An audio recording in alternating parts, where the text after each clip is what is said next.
Hello friends, welcome to our YouTube channel the commerce house. I hope आप सब अच्छे होंगे और आपकी बोर्ड्स की जो प्रिपरेशन है वो बहुत ही अच्छी तरीके से चल रही होंगी। जाहिर सी बात है, स्टडी फ्रॉम होम है, थोड़ा प्रॉब्लम आप सबको आ रहा है, लेकिन क्या करें, अगर जब तक हम घर के अंदर हैं तब तक हम सेफ़ हैं। तो अब मेरी एडवाइस आप सबको यही है कि जब तक गवर्नमेंट की परमिशन हमें नहीं मिल जाती है तब तक हम लोगों को घर पर ही रहना है और सेफ़ रहना है। दोस्तों, आज का ये जो वीडियो है ये बहुत ही इंपॉर्टेंट वीडियो आप लोगों के लिए होने वाला है, क्योंकि बहुत ही इंपॉर्टेंट एक इन्फॉर्मेशन मैं आपको यहाँ पर देने जा रहा हूँ। जैसा कि मैं थोड़ा सा रिकैप करना चाहूँगा, आपको सबको पता है कि पैंडेमिक की वजह से लास्ट ईयर के जो बोर्ड के एग्जामिनेशन थे वो किस तरीके से कैंसिल करने पड़े थे, और इसी को देखते हुए जो हमारे नेक्स्ट बोर्ड के एग्ज़ाम आने वाले हैं 2022 में, उसको देखते हुए हर एक बोर्ड, चाहे सीबीएसई बोर्ड हो, आईएससी बोर्ड हो, यूपी बोर्ड हो, सब ने पहले से ही अनाउंसमेंट कर दिया था कि इस बार के जो बोर्ड के एग्ज़ाम्स होंगे वो 2 टर्म में होंगे, टर्म 1 एंड टर्म 2। टर्म 1 जो होगा वो दिसंबर के आसपास होगा और टर्म 2 जो हमारा होगा वो मार्च के आसपास होगा। तो 2 बार में कराने का यही है कि बच्चे के ऊपर भी थोड़ा सा बर्डन कम हो, और 2 बार में एग्ज़ाम्स अगर होते हैं तो आगे अगर तीसरी लहर आती है तो उससे भी थोड़ा सा हम लोग टैकल कर सकते हैं। लेकिन जब से अनाउंसमेंट हुआ, बच्चों के अंदर मेरे पास काफ़ी कॉल्स आ रहे थे, बच्चों के जो बच्चे मुझसे ट्यूशन्स पढ़ते हैं 11th के 12th के, उनके मेरे पास कॉल्स आ रहे थे, मैसेजेस आ रहे थे कि सर करिकुलम कैसे डिसाइड होगा। तो मैंने सबसे बोला था थोड़ा सा पेशेंस रखिए, बोर्ड जो है खुद अनाउंस करेगा, खुद रिलीज़ करेगा सिलेबस को टर्म वाइज, और वो घड़ी आ गई है।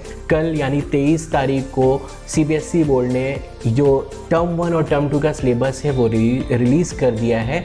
जैसे कि आप देख सकते हैं, cbse academic.nic.in ये वेबसाइट है सीबीएसई बोर्ड की, और यहाँ पर करिकुलम के सेक्शन में, ये सामने आपको करिकुलम का सेक्शन जो दिख रहा है, यहाँ पर जब आप जाएंगे तो आपको टर्म वाइज ये करिकुलम दिखेगा।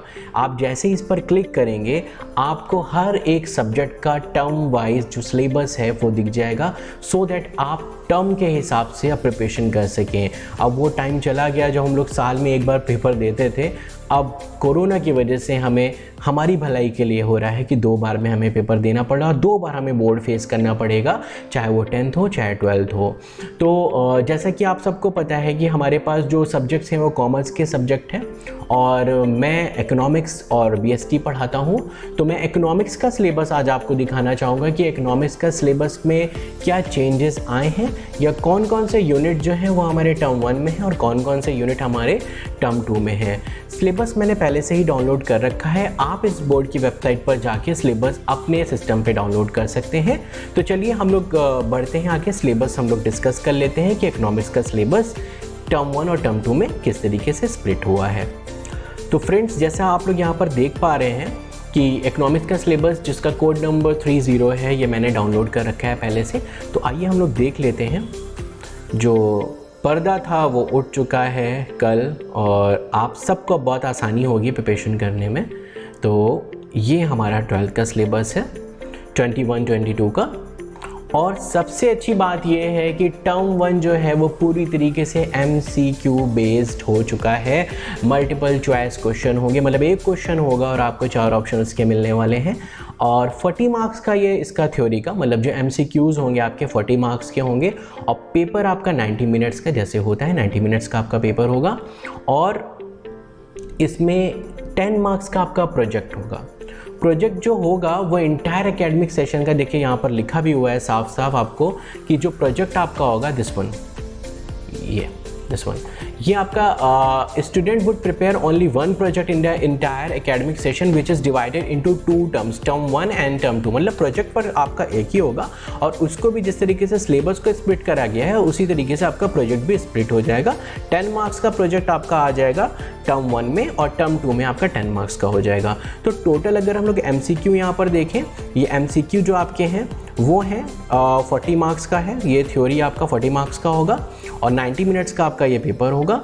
सिलेबस अगर हम लोग देखें तो ये देखिए, इंट्रोडक्टरी माइक्रो इकोनॉमिक्स जिसको हम लोग पार्ट ए कहते हैं, उसमें मनी एंड बैंकिंग आपका आ चुका है, government budget and the economy आ गया है, और बैलेंस ऑफ पेमेंट आ गया है।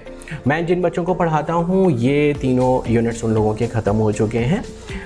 नेक्स्ट मैं आता हूँ पार्ट बी जो है आपका। Part B Indian economic development है। तो इसमें इन्होंने क्या करा है कि जो डेवलपमेंट एक्सपीरियंस 1947 टू 90 या इकोनॉमिक रिफॉर्म्स जो हैं सिंस 1991, ये आपका LPG जो हम लोग पढ़ते हैं इसको पार्ट बी में रखा हुआ है यहाँ पर। और current challenges facing Indian economy, जिसमें आपका पॉवर्टी हो गया, ह्यूमन कैपिटल फॉर्मेशन हो गया और रूरल डेवलपमेंट हो गया, ये आपका आ चुका है टर्म 1 में आ चुका है पार्ट बी में। तो ये आपका जो कंप्लीट सिलेबस है जो सामने आपके दिख रहा है ये टर्म 1 का है। तो अभी जो बच्चे प्रिपरेशन कर रहे हैं उनको केवल इसी पर ही फोकस करना है, इन चैप्टर्स पर आप लोग फोकस अभी कर सकते हैं। तो ये आपका कंप्लीट सिलेबस होने वाला है टर्म 1 का, जिसमें आपका थ्योरी है और 40 मार्क्स का, MCQ बेस्ड है पूरी तरीके से, 90 मिनट्स का होगा। पार्ट 1 में आपके 3 यूनिट हैं और पार्ट बी में आपके 2 यूनिट ये आ रहे हैं। और आपका इसमें जो प्रोजेक्ट वर्क होगा वो 10 मार्क्स का होगा। डिटेल सिलेबस भी आपको यहाँ पर मिल जाएगा, जिसमें टॉपिक्स वगैरह भी आप देख सकते हैं। यहाँ पर आपको डिटेल सिलेबस भी नीचे दिख जाएगा, ये डिटेल सिलेबस है। नेक्स्ट आते हैं हम लोग अपने टर्म 2 पर। जी हाँ, टर्म 2 जो है ये पूरी तरीके से हमारा सब्जेक्टिव होने वाला है। तो term 1 multiple choice question, term 2 subjective question paper है। अगेन ये 40 मार्क्स का आपका होगा और इसमें जाहिर सी बात है सब्जेक्टिव है तो टाइम आपको ज़्यादा चाहिए होगा, तो 2 आवर्स का एक पेपर आपका ये होगा। अब इसमें नेशनल इनकम रिलेटेड एग्रीगेट्स बड़ा चैप्टर है, फास्ट है काफ़ी, और जाहिर सी बात है सब्जेक्टिव में ही रहना था इसको, तो ये सब्जेक्टिव में आपका आ गया है। और determination of income and employment ये आपका भी इसमें एक और यूनिट है, तो 2 यूनिट इसमें आपके आ गए हैं। Part B Indian economic development में हमारा employment, infrastructure, sustainable economic development और डेवलपमेंट एक्सपीरियंस, जिसमें हम लोग कंपैरिजन करते हैं अपने नेबरिंग कंट्रीज से हमारे डेवलपमेंट को, इंडिया के और नेबरिंग कंट्रीज़ के। ये हमारा जो आ गया है ये पार्ट बी टर्म 2 में, मतलब ये आपका सब्जेक्टिव होने वाला है। तो अब आपके लिए एक अच्छी चीज़ ये है कि आपको पता चल गया है कि हमें सब्जेक्टिव जो तैयारी करनी है वो किन यूनिट्स को फोकस में रख के करनी है, और हमें मल्टीपल चॉइस के हिसाब से किन यूनिट्स में हमें पढ़ना है, वो हमारे मल्टीपल चॉइस क्वेश्चन हमारे जो टर्म 1 में आ रहे हैं। अगेन इसमें नीचे देखिएगा जो आपका प्रोजेक्ट वर्क है वो 10 मार्क्स का आपका होने वाला है। तो जिस तरीके से पूरा सिलेबस 50-50% में आपका हो गया है डिवाइड, उसी तरीके से टोटल 100 मार्क्स हैं जो आपके, वो भी 50 मार्क्स और 50 मार्क्स में आपके डिवाइड हो चुके हैं टर्म 1 और टर्म 2 में। ओके, सो आई होप आप लोगों को अच्छे से समझ में आ गया होगा और आप लोग लग जाइए तैयारी में और अच्छे से तैयारी करिए। ओके, और कोई भी डाउट होता है तो आप कमेंट सेक्शन में कमेंट कर सकते हैं। नेक्स्ट वीडियो बहुत ही जल्दी आपके सामने BST का और अकाउंटेंसी का जो सिलेबस जो भी रिवाइज्ड हुआ है वो आपके सामने आ जाएगा। तब तक के लिए all the best, thank you.